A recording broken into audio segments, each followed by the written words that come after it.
one of the things that struck me was the progression of how the kids started off in so much pain and how their healing process kind of evolved and how they were able to sort of look back and say, this worked, this doesn't work. And it really speaks to how resilient kids are, but they are in a lot of pain. And you know, we work with kids all the time in the schools, in our businesses, in our profession, and we see them come to us all the time. And they're damaged. And we do our best to try to help them get through the day, try to heal them the best we can. But I mean, they really carry that pain in them throughout that process, and that was so obvious. It's interesting because through a lot of boys, particularly in a movie, I found that they were missing the father's figure. Some of them went to the sports. Some of the kids I saw was sent to the kind of college, army college, because he found this father figure in his officers. Some kids were doing sports because for them their coach was this kind of a male figure for him. And it was interesting to observe their pain and how they were looking for this father's figure. Some boys I saw were trying to escape from being kids already and trying to jump over, and it's interesting because in conversation with them they started to behave more badly in terms of they're trying to escape from the school, they're trying to smoke or even drink, and it was because they lost this father's figure who will be giving them attention, who will be giving them love, and in the same time they were jumping over this and trying to grow so fast. That is another thing that I was studying from them. All kids, all of them, said that it was damaging, who went through divorce in a period of school, it was damaging their grades. And one of the girls stated that it was something that they were struggling because their mind was preoccupied with the situation, because kids were kind of feeling in a lot of situations responsible for the divorce because they didn't know the true reason behind this. And it's happening in a lot of big cities because parents busy. From my research that I saw on the kids, LA, Atlanta, New York, the parents were busy, Orange County, they were busy with their issues, with the fight over the money, over the custody, over the real estate, and all these kind of issues were bringing kids to the position that they were hearing the word money and developing complex of they are the ones on whom parents need to spend money, so they are the reason of the divorce. That is the horrible complex. And in the same time, some of the kids were feeling isolated, no longer feeling loved by the parents, because parents too busy. And this was developing another complex or complexity of losing love and developing this complex that they're not believing in love anymore. That also another horrible complex that I observed in the kids. And I can go on and on and on because this was kind of even interesting research for me, who also being, my mom divorced twice. So I was less than 1 year with my own dad, and in the same time, second divorce was when I was less than 16 with my stepdad, who was kind of dad for me, because I was living from the age of seven and a half, until 16 with him.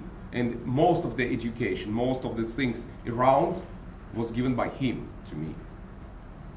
So telling in terms of demographics and the places, I can tell one thing. In the small places in the United States, parents do having more attention to the kids, what I noticed.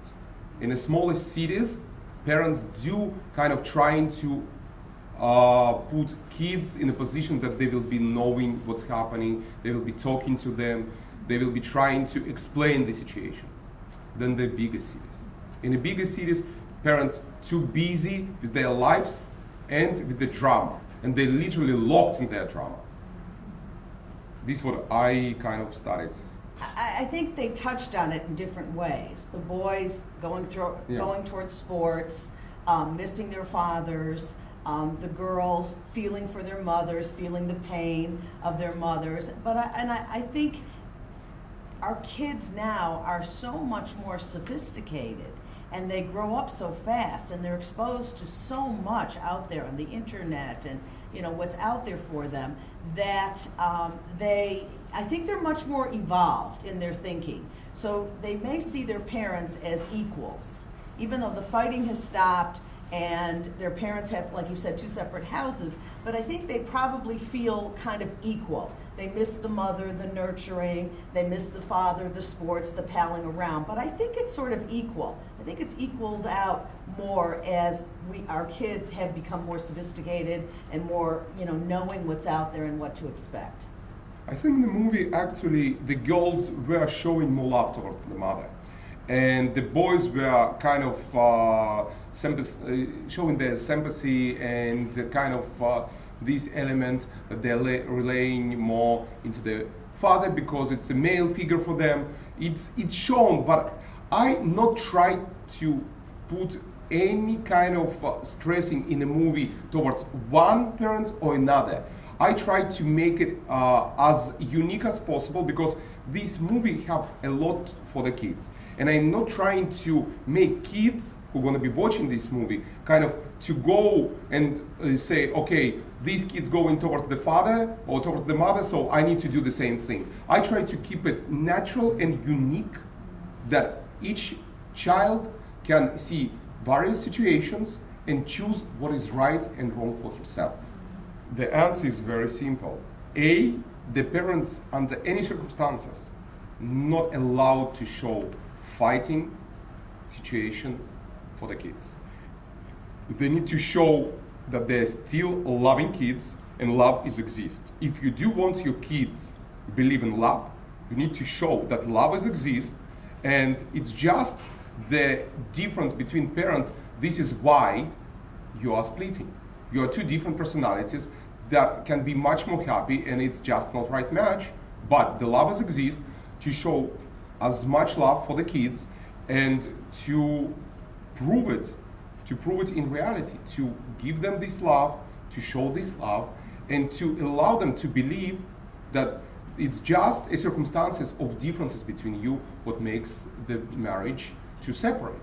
It's nothing bad, like kids said, because every challenge, every change actually can bring bad and good. But in these changes, like kids saying, there is a lot of new things can come into their lives. And they just need to be open for this. And the parent is the one who need to help to the kids to be open, because kids in that moment, they're very sensitive, they're very fragile. And it's on a parent's shoulders how they will express themselves and how they will help to the kids to handle this. So again, parents need to show the love so the kids not will lose the faith in love. And this is the biggest challenge. If the kids, like the girl said, still believing in love, they will be able to look forward their relationship and maybe study from the parents not to do this mistake. One of the kids, I think Brandon, who talking about circle and square, in interview, he said that I suggest, it's not in the movie, but he said, I suggest to the parents to stay not married for longer to get to know each other. I have it in the footage with him. We had 3 interviews, 3 separate interviews. One was the first by Christmas, and then I came back because I wanted to hear more, and it was interesting how he said, I need that the parents should take more time to get to know each other. And you know what, it's interesting and fascinating to hear it from 7-year-old child who went through 2 divorces, and he said it, and his perception of circle and square is amazing. It is amazing. And I think when some other kids will hear it from his mouth, they will understand this, what maybe parents not able to deliver to them. So again, on a parent's shoulders, it's a lot. And unfortunately, the parents are like kids in that moment. And one of the children said they're like two kids playing and fighting on a playground. And it's another analogy that is amazing analogy that the kids bring in. So again, parents need to prove that they're loving the kids, not isolate themselves, and to get out of their life with the fighting. If they want to fight, fight somewhere. But not to bring lies, not to bring any wrong communication through the kids. And all of the research, Judith Wallerstein did a lot of longitudinal research of kids who've gone through divorce over time. And the one factor that she continually noted was the parents, if they continue to stay in conflict, that is the one factor that will impact on the kids throughout their lives and really inhibit their abilities to have a loving relationship, an intimate relationship. That one piece of the conflict. The other piece that struck me so much was when the boy described going off to boot camp and coming back and wanting so badly to see, his family the way he remembered it. And I think that's, another point that, that kids that go through divorce always have that fantasy that their parents will get back together. And, again, it's up to the parents to really keep that piece private. If they are getting back together, if they're moving across the country, they need to stay in communication and they need to keep the kids updated on what's happening for them. Yeah. He said it so poignantly how he saw in his own mind his dream of coming back from boot camp and seeing his parents together, that he wouldn't have to run to this side of the room to say hi, how you doing, and run to this side of the room, that he saw in his own mind their ability to come together. Even accepting the parents' divorce, and you saw during the course of the movie, he also said, yes, the father is happy with his new wife, and my mom is happy right now with her new husband, but he's still envisioning this family union. And they said, the kids suggested to the kids, talk to everybody around, talk to the school, talk to other, and I found interesting thing that some of the kids who going through divorce, they were talking to their classmates who went already through divorce. It's good to hear that a lot of these families have sought therapy, have sought counseling. That was really good to hear. And it's helping a lot. But even what I did, what I saw, that for the kids bring it out was even very helpful.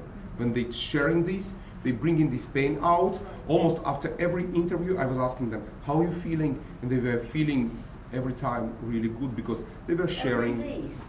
It's a release, yes, and at the same time I was sharing with them what I already studied from other kids, and each of my conversations with the kids was becoming more like a session where they were sharing what they're going through, what is their emotional status.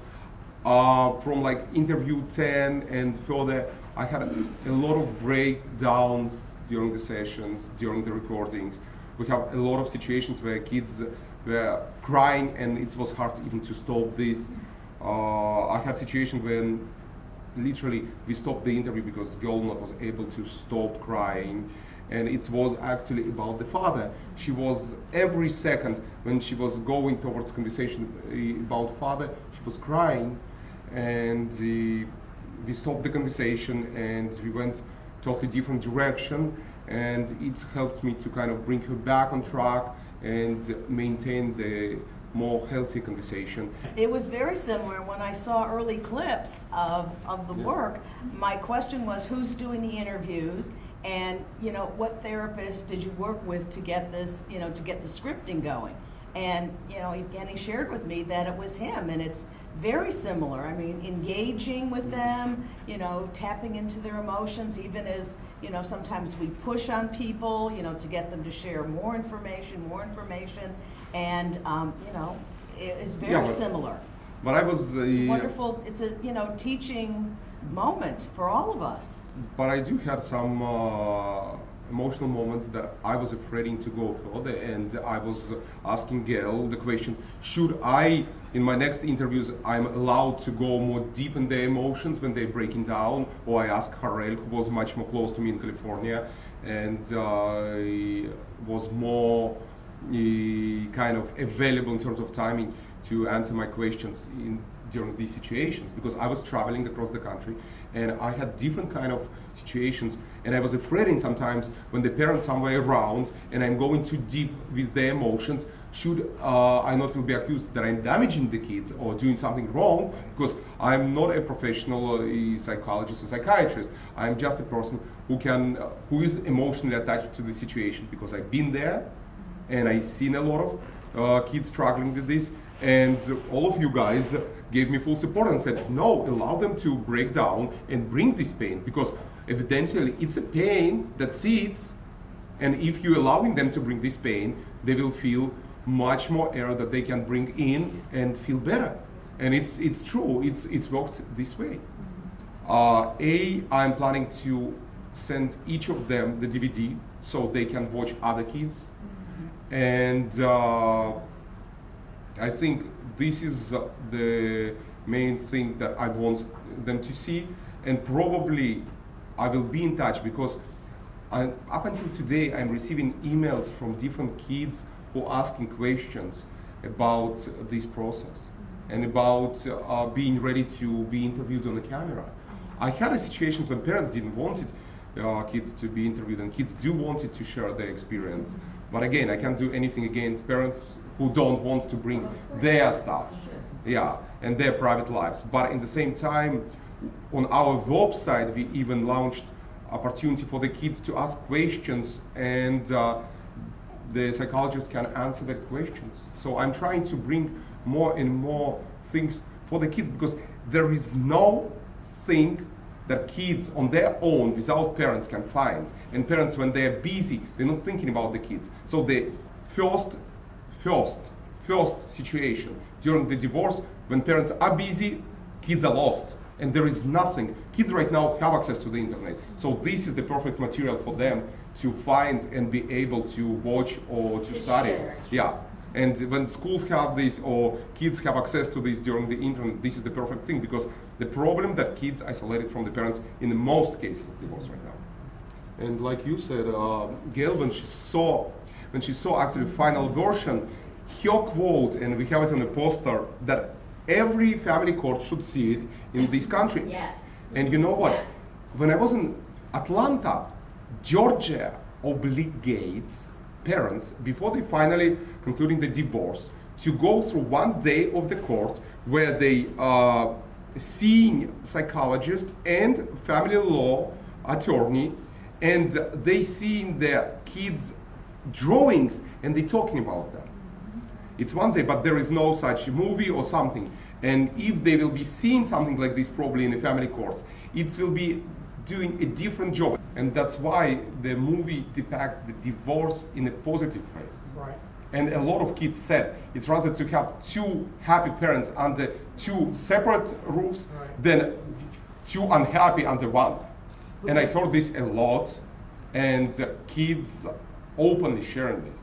You are the first. It's first entirely world public screening, and in 2 weeks it starts on GEK, on Amazon, on all the major platforms. Amazon probably not, it's only in May, Amazon and iTunes, but GEK, Vimeo, Dish or Comcast is 1st or 2nd of May. It's all VOD, it's all video on demand or pay-per-view.